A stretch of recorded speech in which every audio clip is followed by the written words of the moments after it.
دجال اس وقت کسی جزیرے میں قید ہے۔ وہ چند لوگ جنہوں نے دجال سے ملاقات کی، وہ لوگ اس جزیرے پر کیسے پہنچے؟ کیا آج بھی کچھ لوگ دجال سے رابطے میں ہیں؟ وہ پر اسرار جزیرہ کہاں ہے؟ آج گوگل میپ میں یہ جزیرہ دکھائی کیوں نہیں دیتا؟ ہم اس ویڈیو میں ان تمام سوالات کے جوابات جانیں گے۔ دجال وہ فتنہ ہے جس کے متعلق حضرت آدم علیہ السلام سے حضرت محمد صلی اللہ علیہ وسلم تک تمام پیغمبروں نے اپنے اپنے امتوں کو آگاہ کیا۔ یہ قیامت تک کا سب سے بدترین فتنہ قرار دیا گیا ہے۔ دجال شیطانی قوتوں کا حامل ہوگا، دنیاوی طاقتوں سے مالا مال ہوگا اور ان کے ذریعہ دنیا میں تباہی مسلط کر دے گا۔ دجال اس وقت کہاں ہے اور کس حالت میں ہے؟ اس کے متعلق ایک عجیب و غریب روایت احادیث کے کتابوں میں ذکر ہوا ہے۔ لہذا حضرت فاطمہ بنت قیس سے روایت ہے کہ ایک دفعہ رسول اللہ صلی اللہ علیہ وسلم نماز کے بعد منبر پر تشریف لائے اور فرمایا کہ تمیم داری پہلے نصرانی آدمی تھے، وہ آئے اور مسلمان ہو گئے اور مجھ سے ایک قصہ بیان کیا ہے جس سے تم کو میرے اس بیان کی تصدیق ہو جائے گی جو میں نے کبھی دجال کے متعلق تمہارے سامنے ذکر کیا تھا۔ تمیم داری نے بتایا کہ وہ ایک بڑی کشتی پر سوار ہوئے جس پر سمندر میں سفر کیا جاتا ہے اور ان کے ساتھ قبیلہ لخم اور جزام کے 30 آدمی اور تھے۔ سمندر کا طوفان 1 ماہ تک ان کا تماشا بناتا رہا۔ آخر کار سمندری سفر کے دوران مغرب کے جانب ایک جزیرے پر ان کی نظر پڑی جس کو دیکھ کر وہ بہت مسرور ہوئے اور چھوٹی کشتیوں میں بیٹھ کر اس جزیرے پر اتر گئے۔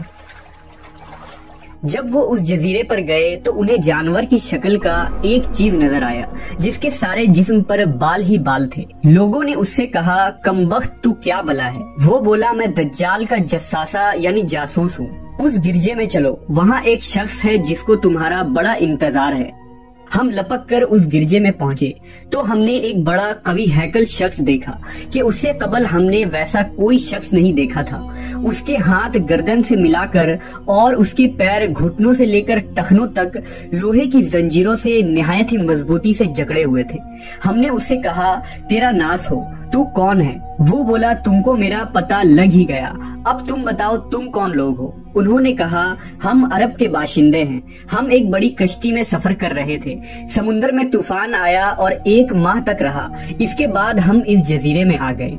اس نے کہا، مجھے یہ بتا کہ بیسان کے کھجوروں میں پھل آتا ہے یا نہیں؟ ہم نے کہا، ہاں آتا ہے۔ اس نے کہا، وہ وقت قریب ہے جب اس میں پھل نہ آئیں گے۔ پھر اس نے پوچھا، اچھا بحر تبریہ کے متعلق بتاؤ، اس میں پانی ہے یا نہیں؟ ہم نے کہا، بہت ہے۔ اس نے کہا، وہ زمانہ قریب ہے جبکہ اس میں پانی نہ رہے گا۔ پھر اس نے پوچھا، زغر کے چشمے کے متعلق بتاؤ، اس میں پانی ہے یا نہیں؟ اور کیا اس بستی والے اس کے پانی سے کھیتوں کو سیراب کرتے ہیں؟ ہم نے کہا، اس میں بہت پانی ہے اور لوگ اس کے پانی سے کھیتوں کو سیراب کرتے ہیں۔ پھر اس نے کہا، اچھا نبی امی کا کچھ حال سنا؟ ہم نے کہا، وہ مکہ سے ہجرت کر کے مدینہ تشریف لے گئے ہیں۔ اس نے پوچھا، کیا عرب کے لوگوں نے اس کے ساتھ جنگ کی ہے؟ ہم نے کہا، ہاں۔ اس نے پوچھا، اچھا پھر کیا نتیجہ رہا؟ ہم نے بتایا کہ وہ اپنے گرد و نواح پر غالب آ چکے ہیں اور لوگ ان کی اطاعت قبول کر چکے ہیں۔ اس نے کہا، سن لو کہ عربوں کے حق میں یہی بہتر تھا کہ وہ ان کی اطاعت کر لیں، اور اب میں تم کو اپنے متعلق بتاتا ہوں۔ میں مسیح الدجال ہوں اور وہ وقت قریب ہے جبکہ مجھ کو یہاں سے باہر نکلنے کی اجازت مل جائے گی۔ میں باہر نکل کر تمام زمین پر گھوموں گا۔ 40 دن کے اندر اندر کوئی بستی ایسی نہ رہے گی جس میں میں داخل نہ ہوں گا، سوائے مکہ اور مدینہ کے۔ ان دونوں مقامات میں میرا داخلہ ممنوع ہے۔ نبی صلی اللہ علیہ وسلم نے اپنا عصا مبارک منبر پر مار کر فرمایا، یہ طیبہ ہے، یہ طیبہ ہے۔ میں تم کو یہی بتایا کرتا تھا، جان لو کہ دجال نہ شام کے سمندر میں ہے اور نہ ہی یمن کے سمندر میں، بلکہ وہ مشرق میں ہے۔ اور نبی صلی اللہ علیہ وسلم نے مشرق کی طرف ہاتھ سے اشارہ فرمایا۔ حضرت تمیم داری اور ان کے ساتھیوں نے جس جزیرے پر دجال سے ملاقات کی تھی اس کا علم آج تک کسی کو نہیں ہو سکا، لیکن اس بارے میں بہت سارے دعوے کیے جاتے رہے ہیں کہ وہ پر اسرار جزیرہ کہاں ہے جہاں دجال زنجیروں میں جکڑا قید ہے۔ بعض لوگوں کا گمان ہے کہ بحر عرب میں موجود سقطرہ نامی جزیرہ ہی وہ جزیرہ ہے جہاں دجال قید ہے۔ یہ جزیرہ نہایت ہی عجیب و غریب مقام ہے۔ جزیرہ سقطرہ ملک یمن کا حصہ ہے اور ساحل سے 400 کلومیٹر کے فاصلے پر موجود ہے۔ اس جزیرے پر موجود چرند و پرند اور بہت سارے درخت باقی دنیا سے بہت مختلف ہیں۔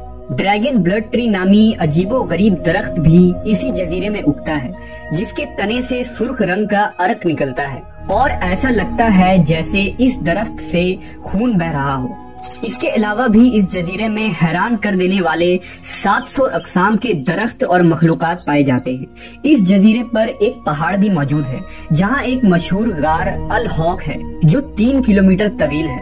اتنا بڑا غار پورے مشرق وسطی میں کہیں موجود نہیں ہے۔ جیسا کہ حدیث میں ذکر ہے کہ دجال کا ظہور مشرق سے ہوگا اور ایسی جگہ پر ہوگا جہاں سے وہ مشرق وسطی کو متاثر کر سکے گا، لہذا ان تمام نشانیوں کی وجہ سے لوگ اس جزیرے کو دجال کا جزیرہ قرار دیتے ہیں۔ جبکہ کچھ لوگ بحر اوقیانوس یعنی اٹلانٹک اوشین میں موجود برمودا ٹرائنگل کو ہی دجال کا جزیرہ قرار دیتے ہیں۔ یہ وہ علاقہ ہے جہاں کمپس کام کرنا بند کر دیتے ہیں، وہاں جانے والے جہاز اور کشتیاں بھی واپس نہیں آتے اور یہاں بہت سارے حادثات رونما ہو چکے ہیں۔ برمودا ٹرائنگل میں پیرا نارمل یعنی جنوں اور بھوتوں سے متعلق واقعات پیش آتے رہتے ہیں۔ اس علاقے میں اکثر سمندری طوفان آتے ہیں اور اونچی اونچی سمندری لہریں چلتی ہیں۔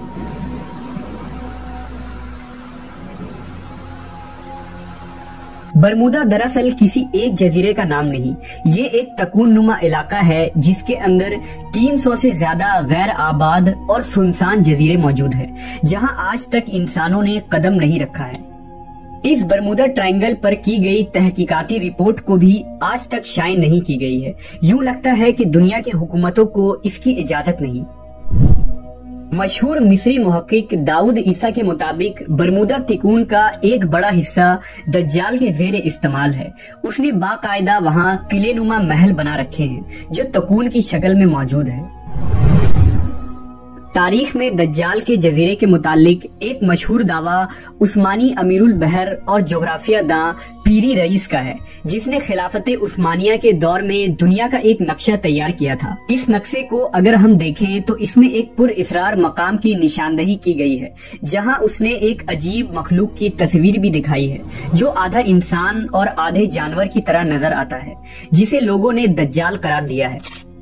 ترکی کے ایک مشہور مصنف قرسان برکان نے اپنی ایک کتاب میں لکھا ہے کہ دجال ایک جزیرے میں قید ہے جہاں سے وہ اپنے پیروکار یعنی امریکہ اور اسرائیل کو ہدایت دیتا ہے، اور امریکہ اور یہودیوں کی بحری جہازیں اس جزیرے تک جاتی ہیں جہاں وہ اس گرجے میں دجال سے ملاقات کرتے ہیں اور انہیں بتایا جاتا ہے کہ آگے کیا کرنا ہے، لیکن یہ معلومات اتنی خفیہ ہوتی ہے کہ آج تک کوئی بھی یہ نہیں جان پایا کہ یہ جزیرہ کہاں موجود ہے۔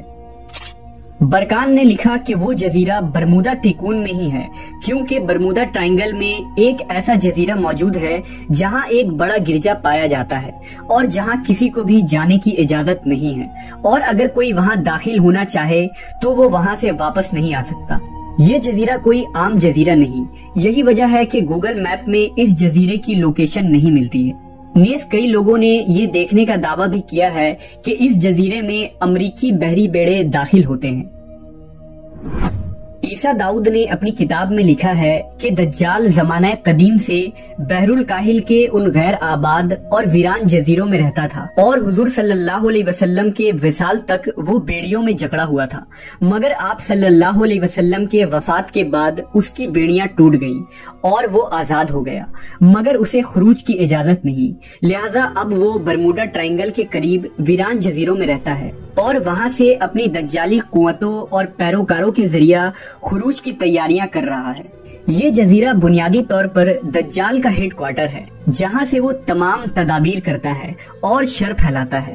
اب ان جزیروں میں دجال کا جزیرہ کون سا ہے، اس کا صحیح علم صرف اللہ تبارک و تعالیٰ کو ہی ہے، اور اپنے مقررہ وقت پر اللہ کے حکم سے دجال ان جزیروں سے نکل کر انسانی آبادی کی طرف آ جائے گا، جو ہمارے لیے ایک آزمائش اور فتنہ ثابت ہوگی، جس فتنے سے بچنے کے لیے نبی آخر الزماں حضرت محمد صلی اللہ علیہ وسلم نے ہمیں راہ دکھایا ہے۔